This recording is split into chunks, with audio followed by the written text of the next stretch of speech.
Hai guys, Assalamualaikum warahmatullahi wabarakatuh. Apa kabarnya anak-anak ibu semua? Bertemu lagi dengan ibu di channel ini, Mama Ijay. Pada kesempatan ini kita akan belajar materi tentang masa Orde Baru dari tahun 1966 sampai 1998. Namun sebelum kita mulai, jangan lupa untuk subscribe channel ini, komen, like, dan nyalakan juga loncengnya. Let's go, langsung aja kita mulai materinya, masa Orde Baru. Masa Orde Baru adalah sebutan bagi masa pemerintahan Presiden Soeharto di Indonesia. Lahirnya Orde Baru diawali dengan dikeluarkannya Surat Perintah 11 Maret 1966 atau yang kita kenal dengan Super Semar.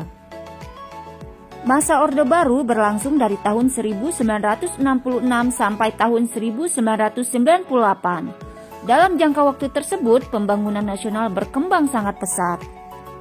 Kita bahas yang pertama, yaitu perkembangan politik. Pasca penumpasan G30 SPKI, kepercayaan masyarakat terhadap Presiden Soekarno semakin menurun.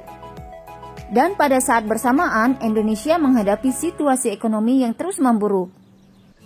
Kondisi ini mendorong para pemuda dan mahasiswa melakukan aksi-aksi demonstrasi menuntut penyelesaian yang seadil-adilnya terhadap pelaku G30 SPKI dan perbaikan ekonomi. Sehingga pada tanggal 12 Januari 1966, pelajar, mahasiswa, dan masyarakat mengajukan 3 tuntutan rakyat atau Tritura, yaitu isinya: yang pertama, bubarkan PKI. Kemudian yang kedua, bersihkan Kabinet Dwi Kora dari unsur-unsur gerakan 30 September. Yang ketiga, turunkan harga. Pada tanggal 24 Februari 1966, para mahasiswa, pelajar, dan pemuda memenuhi jalan-jalan menuju Istana Merdeka. Aksi itu dihadang oleh pasukan Cakrabirawa sehingga menyebabkan bentrok antara pasukan Cakrabirawa dengan para demonstran. Sehingga menyebabkan gugurnya mahasiswa Universitas Indonesia bernama Arif Rahman Hakim. Insiden berdarah yang terjadi ternyata menyebabkan krisis politik semakin memuncak. Untuk memulihkan keamanan negara, pada tanggal 11 Maret 1966, Presiden Soekarno mengeluarkan surat perintah kepada Letjen Soeharto untuk mengambil segala tindakan yang dianggap perlu dalam rangka memulihkan keamanan dan kewibawaan pemerintah. Surat tersebut dikenal sebagai Super Semar. Sedangkan isi Super Semar adalah pemberian mandat kepada Letjen Soeharto selaku Panglima Angkatan Darat dan Pangkop Kamtib untuk memulihkan keadaan dan kewibawaan pemerintah. Nah, keluarnya Super Semar dianggap sebagai tonggak lahirnya Orde Baru. Kemudian pada tanggal 12 Maret 1966, Letjen Soeharto membubarkan dan melarang PKI beserta ormas-ormas yang bernaung atau senada dengannya di seluruh Indonesia. Letjen Soeharto juga menyerukan kepada pelajar dan mahasiswa untuk kembali ke sekolah. Selanjutnya, pada tanggal 18 Maret 1966, Letjen Soeharto menahan 15 orang menteri yang dinilai terlibat dalam G30 SPKI. Letjen Soeharto juga memperbaharui kabinet dan membersihkan lembaga legislatif, termasuk MPRS dan DPR gotong royong dari orang-orang yang dianggap terlibat G30 SPKI. Kemudian pada tanggal 12 Maret 1967, Sidang Istimewa MPRS menetapkan Letjen Soeharto sebagai pejabat presiden. Dan pada tanggal 27 Maret 1968, MPRS mengukuhkannya sebagai presiden sepenuhnya. Setelah memperoleh kekuasaan sepenuhnya, pemerintah Orde Baru mengambil langkah-langkah yang dilakukan untuk penataan stabilitas politik, di antaranya yaitu: yang pertama, pemulihan politik luar negeri Indonesia bebas aktif. Ditandai dengan dikeluarkannya sejumlah ketetapan, diantaranya yaitu Ketetapan MPRS nomor 12 MPRS 1966 tentang kebijaksanaan politik luar negeri Republik Indonesia bebas aktif. Kemudian yang kedua yaitu pemulihan hubungan dengan Malaysia. Dimulai dengan diadakannya perundingan Bangkok pada tanggal 29 Mei sampai 1 Juni 1966 yang menghasilkan perjanjian Bangkok. Selanjutnya pada tanggal 11 Agustus 1966 ditandatangani persetujuan pemulihan hubungan Indonesia-Malaysia di Jakarta. Yang ketiga yaitu kembali menjadi anggota PBB. Pada tanggal 28 September 1966, Indonesia kembali menjadi anggota Perserikatan Bangsa-Bangsa atau PBB. Yang keempat, ikut memprakarsai pembentukan ASEAN. Berdirinya ASEAN ditandai dengan penandatanganan Deklarasi Bangkok pada tanggal 8 Agustus 1967. Tujuan pembentukan ASEAN ini adalah untuk meningkatkan kerjasama regional khususnya di bidang ekonomi dan budaya. Pada masa Orde Baru, pemerintah melakukan penyederhanaan dan penggabungan partai-partai politik menjadi 3 kekuatan sosial politik. 3 kekuatan sosial politik itu adalah, yang pertama, Partai Persatuan Pembangunan atau P3, yang merupakan gabungan dari NU, Parmusi, PSII, dan PERTI. Yang kedua, Partai Demokrasi Indonesia atau PDI, yang merupakan gabungan dari PNI, Partai Katolik, Partai Murba, IPKI, dan Parkindo. Dan yang ketiga yaitu Golongan Karya atau Golkar. Selama masa Orde Baru, pemerintah berhasil melaksanakan 6 kali pemilihan umum, yaitu tahun 1971, tahun 1977, 1982, 1987, 1992, dan 1997. Dalam setiap pemilu yang diselenggarakan selama pemerintahan Orde Baru, Golkar selalu memperoleh mayoritas suara dan memenangkan pemilu. Hal ini disebabkan oleh pengerahan kekuatan-kekuatan penyokong Orde Baru, seperti Pegawai Negeri Sipil dan Angkatan Bersenjata Republik Indonesia.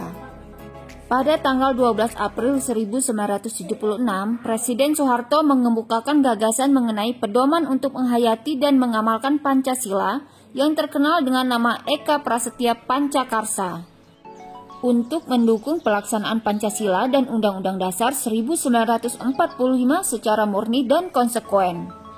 Sehingga sejak tahun 1978, pemerintah menyelenggarakan penataran P4 pada semua lapisan masyarakat yang bertujuan untuk membentuk pemahaman yang sama terhadap Pancasila dan Undang-Undang Dasar 1945.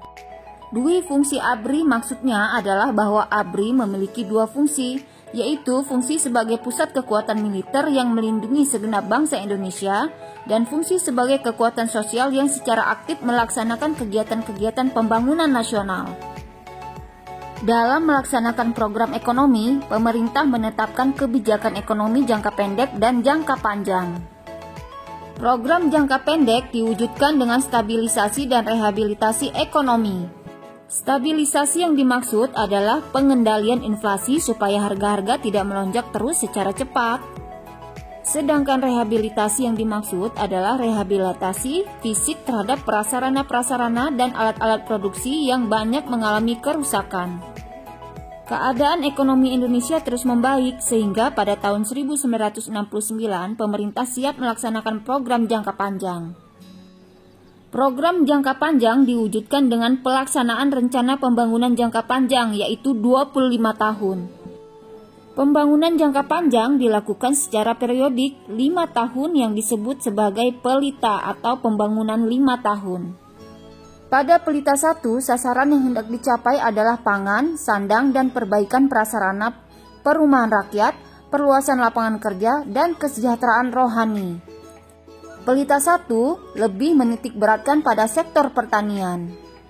Kemudian pelita 2, sasaran yang hendak dicapai pada masa ini adalah pangan, sandang, perumahan, sarana dan prasarana, mensejahterakan rakyat, dan memperluas lapangan kerja. Kemudian pelita 3. Pelita 3 lebih menekankan pada trilogi pembangunan yang bertujuan terciptanya masyarakat yang adil dan makmur berdasarkan Pancasila dan Undang-Undang Dasar 1945. Pelita 3 ini menitik beratkan pada sektor pertanian menuju swasembada pangan serta meningkatkan industri yang mengolah bahan baku menjadi barang jadi. Kemudian pelita 4. Pelita 4 menitik beratkan pada sektor pertanian untuk melanjutkan usaha menuju swasembada pangan serta meningkatkan industri yang dapat menghasilkan mesin-mesin industri sendiri, baik industri berat maupun industri ringan. Sedangkan pelita 5 menitik beratkan pada sektor pertanian dan industri untuk menetapkan swasembada pangan dan meningkatkan produksi hasil pertanian lainnya. Dan sektor industri khususnya industri yang menghasilkan barang ekspor, industri yang banyak menyerap tenaga kerja, industri pengolahan hasil pertanian, serta industri yang dapat menghasilkan mesin-mesin industri. Kemudian pelita 6 lebih menitik beratkan pada sektor ekonomi, industri, pertanian, serta pembangunan dan peningkatan kualitas sumber daya manusia sebagai pendukungnya. Pelita 6 direncanakan dilaksanakan mulai tanggal 1 April 1994 dan berakhir pada tanggal 31 Maret 1999. Namun, pada tahun 1997, Indonesia dilanda krisis keuangan yang berlanjut menjadi krisis ekonomi dan akhirnya menjadi krisis kepercayaan terhadap pemerintah. Akibatnya, pelita 6 tidak dapat dilanjutkan sesuai dengan yang direncanakan. Selanjutnya, kita akan bahas kehidupan masyarakat Indonesia pada masa Orde Baru. Pada masa Orde Baru, pemerintah berhasil mewujudkan stabilitas politik dan menciptakan suasana aman bagi masyarakat Indonesia. Perkembangan ekonomi juga berjalan dengan baik dan hasilnya dapat terlihat secara nyata. Adapun program-program untuk perbaikan kesejahteraan rakyat yang dilaksanakan pada masa Orde Baru antara lain yaitu: yang pertama, transmigrasi. Pada masa Orde Baru, program transmigrasi gencar dilaksanakan. Daerah-daerah yang menjadi tujuan transmigrasi antara lain adalah Sumatera, Kalimantan, Sulawesi, dan Papua. Kemudian yang kedua yaitu keluarga berencana atau KB. KB merupakan program pemerintah yang dirancang untuk menyeimbangkan antara kebutuhan dan jumlah penduduk. Program KB dilaksanakan untuk mengendalikan pertumbuhan penduduk. Pengendalian penduduk dimaksudkan untuk meningkatkan kualitas rakyat Indonesia dan peningkatan kesejahteraannya. Kemudian yang ketiga yaitu puskesmas dan posyandu. Puskesmas mulai dibangun pada tahun 1968. Pelayanan kesehatan yang diberikan puskesmas adalah pelayanan kesehatan menyeluruh. Sedangkan posyandu mulai didirikan pada tahun 1984. Pelayanan kesehatan yang diberikan posyandu antara lain adalah kesehatan ibu dan anak, KB, gizi, penanggulangan diare, dan imunisasi. Sedangkan dalam bidang pendidikan, pada masa Orde Baru dimunculkan sebuah konsepsi pendidikan yang dikenal dengan sekolah pembangunan. Konsepsi ini diajukan oleh Masyuri SH selaku Menteri Pendidikan dan Kebudayaan. Dalam konsep ini, para siswa dikenalkan kepada jenis-jenis dan lapangan serta lingkungan kerja. Anak didik tidak hanya diberi pelajaran teori, tetapi juga diperkenalkan kepada sejumlah pekerjaan yang kira-kira dapat mereka lakukan. Pemerintah Orde Baru melaksanakan program-program pendidikan sebagai berikut. Yang pertama, Instruksi Presiden Pendidikan Dasar. Instruksi ini membuat jumlah sekolah dasar meningkat pesat. Kemudian yang kedua, program pemberantasan buta huruf yang dimulai pada tanggal 16 Agustus 1978. Yang ketiga, program wajib belajar yang dimulai pada tanggal 2 Mei 1984. Dan yang keempat, program gerakan orang tua asuh. Kemudian pada bidang kebudayaan, pada masa Orde Baru, usaha peningkatan dan pengembangan seni dan budaya diarahkan kepada upaya memperkuat kepribadian, kebanggaan, dan kesatuan nasional. Selain itu, dilakukan pula upaya penyelamatan, pemeliharaan, dan penelitian warisan sejarah budaya nasional. Nah, itu tadi materi kita tentang masa Orde Baru. Terima kasih sudah menyimak, semoga bermanfaat. Assalamualaikum.